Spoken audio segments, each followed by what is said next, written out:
પણ આ તો ઊભું કરેલું એટલે દુર્યોધનને હક નથી થતું અને દુર્યોધનને એમ અકળામણ ઉપડ્યું છે કે શું થાય એટલે એને સહદેવની ખબર હતી, પાંડવોનો ભાઈ સહદેવ પાંડવોમાં આવે, સહદેવની એને ખબર હતી કે સહદેવને બધી ખબર હોય કે આગળ આગળ શું થવાનું છે એટલે અડધી રાતે દુર્યોધન ઉપડ્યો સહદેવના પાસે એના તંબુમાં ગયો,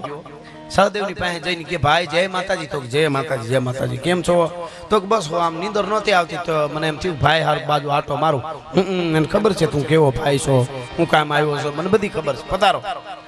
એટલે બેઠો બેઠો કે ધીંગાણું તો હવે થવાનું જ છે, મહાભારતનું યુદ્ધ તો પાકું થઈ ગયું ને. તો સહદેવ કે તે ઉપાડો જેવો લીધો છે એટલે એ તો હવે થવાનું છે. દુર્યોધનને કે સહદેવ એટલે સહદેવ નાના પાંડવોમાં એટલે દુર્યોધને કીધું હે સહદેવભાઈ તમને તો આગળ આગળ બધું હુજી જતો કે હા મને બધું દેખાયું, હા બહરાટો બોલવાનું છે, બધું મને આમ નજરે તરે છે, હું થવાનું છે ને